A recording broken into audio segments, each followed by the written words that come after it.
have the power to persuade who we are as individuals.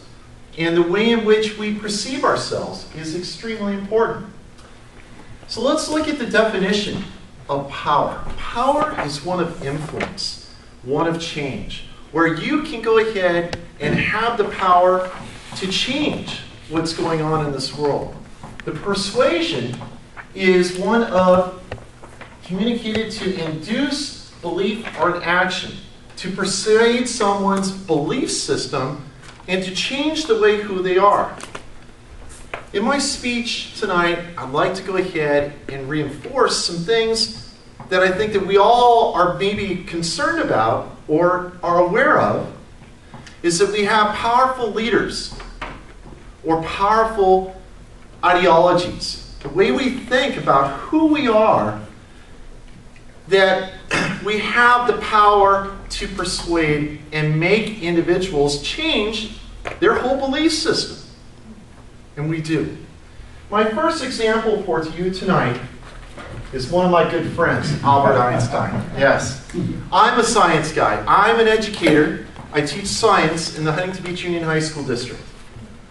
Einstein, a great theorist, who brought science to a profound level with the theory of relativity and with looking at energy, mc squared.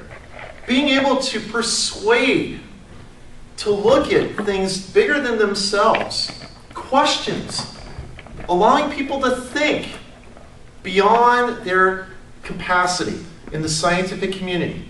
He was a huge person in the power of persuasion. My next individual, Adolf Hitler. Okay?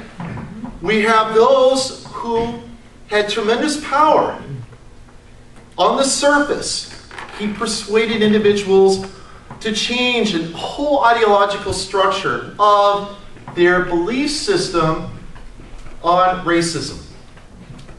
This power, this dictatorship that he had, the power to persuade. If he didn't get his way, he used his dictatorial powers of influence to change the way his people and his thought process was, because he wanted to create a nation of his own. Then we go to another great leader, Abraham Lincoln. The power to persuade. This individual was unique because he had the power to change who we were. He was brought into our country as a leader to break up this massive civil war that we were having between the North and South. He brought in forth an important proclamation called the Emancipation Proclamation.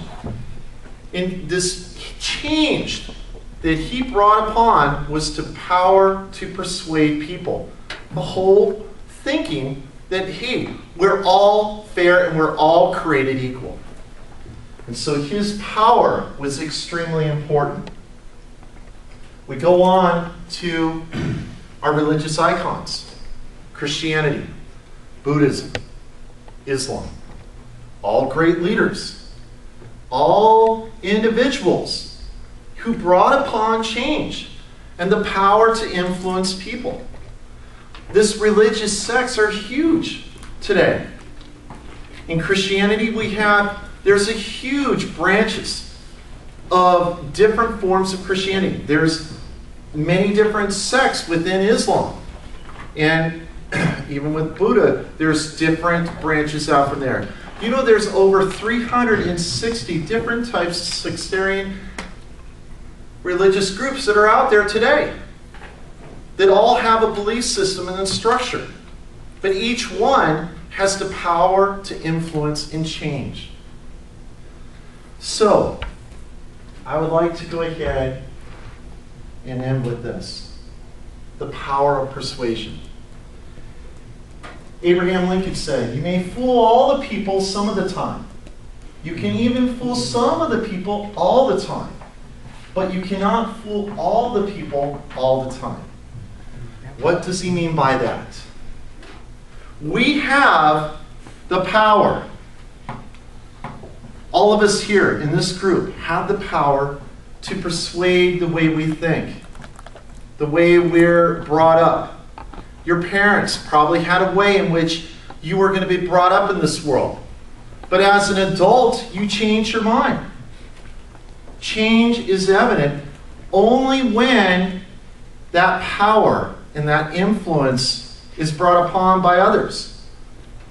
Here in Toastmasters, we all have the power to persuade, to give someone's thought, to give someone's reason behind something.